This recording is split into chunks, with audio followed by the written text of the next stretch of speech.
So let's get into this topic of connecting with our intuition. But first, what I'd like you to do is write down the first word that comes to mind when you think of the word intuition.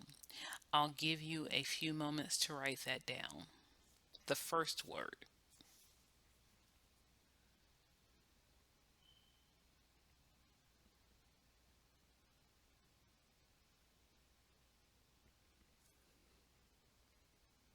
Okay. Now look at these words that I have here. Were any of your words inner voice, gut instinct, hunch, feeling, direct knowing, sixth sense, self knowing mind? And what about the last one? Authentic self. Have you ever thought about the fact that the intuitive voice that you hear, the inner voice, the direct knowing that you have is really your authentic self? We'll explore that during this webinar so you can see the connection between your inner voice and who you really are, who you are really created to be, and what you truly desire. What does it mean to be intuitive? What is intuition? Intuition means being in tune with life. The intuitive process, or what is called direct knowing, is a natural human ability. Intuition is not a special gift given to only a select few. We are all intuitive beings. The reason why most of us don't believe that we are all intuitive beings is a number of reasons. We have hindered or blocked or ignored our inner voice for a number of different reasons that we'll discuss in a moment. But we all do have a natural ability to become in tune with life. That means receive inner guidance from our divine nature, which is connected to the God mind in any situation, circumstance, or experience that we may have. We have that internal connection, that spiritual connect that would guide us and lead us and give us information that may not be logically or rationally explained. We just know. We'll talk about that more too. So it has to be cultivated in us, though. I believe that there's so much internal chatter from all of the information that we get every day, external information bombarding us, until it becomes sometimes everything that we receive externally drowns out our intuitive voice. Or we have internalized that which we receive externally. You follow me? To the point where our subconscious mind has almost overridden our intuitive nature. And if that kind of makes sense, to the point where we are intuitive beings, we have an intuitive nature, there is a intuitive process or direct knowing that we can tap into. However, the external environment in which we live or associate with has become so overwhelming and dominant in our lives that it either blocks, ignores, or causes us to subconsciously rewrite our internal dialogue, where now our subconscious mind has actually blocked and ignores the inner voice. So let's talk about why we ignore our intuition. We ignore our intuition because we don't trust our instincts. We may not trust our instincts because previously we may have acted on what our inner voice provided, and it caused us some type of discomfort. Whether I say discomfort because I don't want to say necessarily that if you acted on your inner voice, it caused you to do something wrong. I think what happens, and we'll discuss this further too, is we experience discomfort because when we hear the inner voice, when we get that feeling, when we have that hunch, when we connect with that sixth sense, we then need to know what to do with the information. This is what causes discomfort. If we inappropriately respond to the information that we have, whether it's by sharing it with others or whatever the case may be. Okay, we will get into that later as we go on. But one of the reasons why we ignore our intuition is because we don't trust our instincts. We may have been taught not to trust our instincts. We may have had experiences that caused us discomfort, so we don't trust our instincts. We may have um, had past experiences where we ignore intuition because we are afraid to make a mistake. We are afraid to fail. We're afraid to be wrong. However, that is the growth and learning process. As long as you are growing and learning from each experience, then it is not failure. It is even not a mistake. You may have experienced discomfort, right? But if you experience expansion, growth, transformation in a positive way in regards to the discomfort or the experience, it was not failure. It was not a mistake. So I think that's a transformational moment right there. If we all would just understand that what failure is. As far as I am concerned, you have not failed if you continue to learn, expand, transform, and grow from whatever the experience was. Just because you have to change, transform, expand, or grow does not mean that that was failure. That is learning. That is growing. Okay, that is expanding. That is transforming.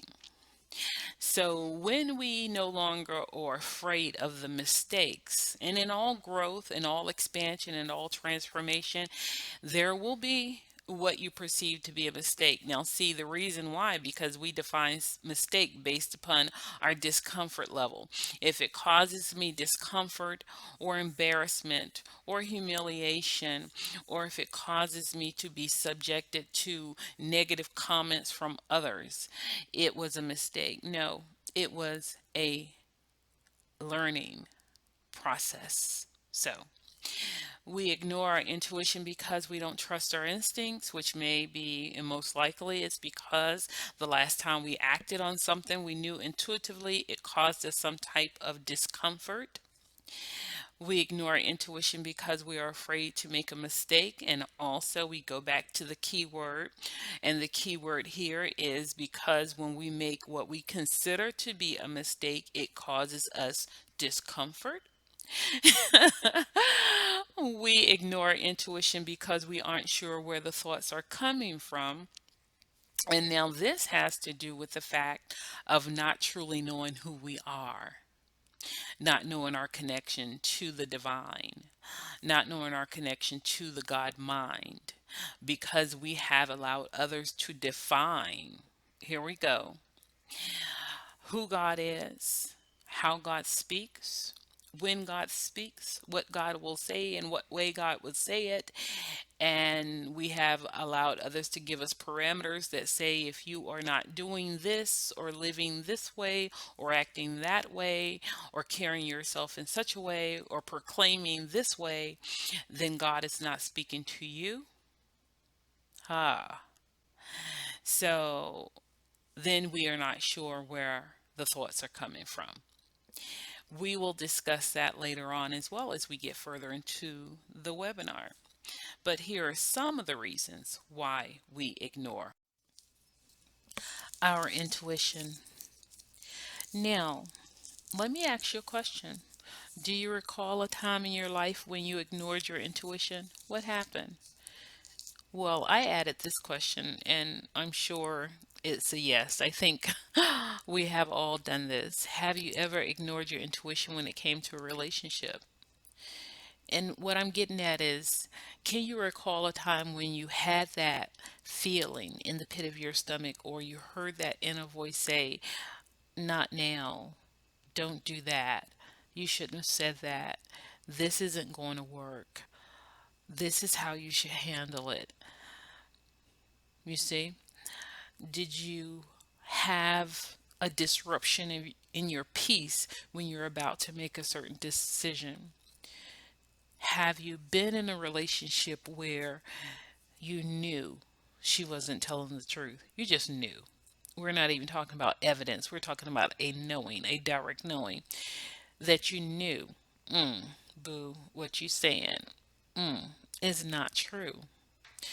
You're telling fabrications. That's what I like to call them. I'm not going to say you lying, but boo, you fabricating some stuff. Um, so if you think about it, I think that we all have ignored our intuition when it comes to relationships. Unfortunately, we may have ignored our intuition when it comes to many things in our life. Do you recall a time when you did that? How did you feel? And the reason I'm asking is because this will make you more aware the next time you go against what your intuitive voice, what your inner voice is saying. The next time you have a hunch and you ignore it. The next time your sixth sense kick in, your direct knowing kicks in. The next time your authentic voice speaks and you go to ignore it, you'll be able to recognize that feeling. I had this feeling in the pit of my stomach when I did that before. I had no peace the last time I did that. You see, so you can identify those things that you dealt with before when you ignored your intuition. Now, here's a deeper aspect of this. A lot of times when we have ignored our intuition, because we're going to talk about blocking and ignoring, but here's another piece that I want to throw in because I'm being led to in regards to spirit. Sometimes we self medicate to drown out the intuitive voice, the inner voice, the authentic self. Sometimes we have made choices in our life and we feel like we don't have the power to change it. We don't have the finances to change it. We don't have the education to do what we want to do. Been in the relationship too long to leave. Been married too long. All of my finances are wrapped up in the relationship. We got all these children. We can't do it. Or just the opposite. We can't live our dreams. We can't expand and grow and transform in the matter that we want because we do love each other, because we do want to put family first.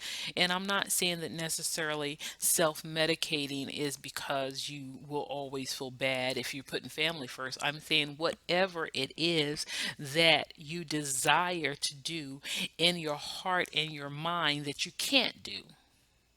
Okay, so it's not always leaving someone. It may be the family. It may be the hopes, the dreams, the goals that you have for your family, the vision you have for your children, the vision you have for you and your spouse. When you're unable to do that, and that intuitive voice, that inner voice, that authentic self is still speaking up, still trying to encourage you to do that. See, because that's all about your authentic voice, your authentic self, your inner voice is connected to the God mind. I'm getting ahead of myself, but I'm just going to break it down. So then, whenever it speaks of you operating in your highest potential, right? And using your gifts and your service, your gifts and your talents in loving service to the world. So sometimes what we're drowning out is the dream because we feel like we don't have the means or the method or the mode to manifest the dream. But that does not stop the authentic self from desiring it. It does not stop the inner voice from speaking of it from time to time. So we may self medicate to drown that out.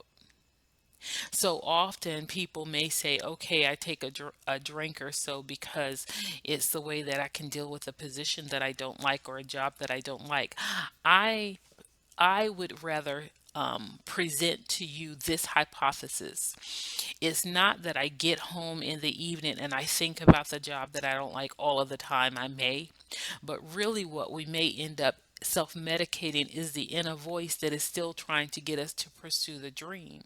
Because we have lost hope in our ability to do that, then what we're trying to ignore is that voice that says that we should. We're trying to drown that out. Mm. So, do you recall a time in your life when you ignored your intuition? What happened? Have you ever ignored your intuition when it came to a relationship? And I think we all have. I'm going to give you a few moments. I'm going to be silent and allow you to write down what happened. How did you feel? This is what I want you to get to when you ignored your intuition, because I want you to remember the feeling. So if you ever have that feeling again, you can ask yourself, am I ignoring my intuition?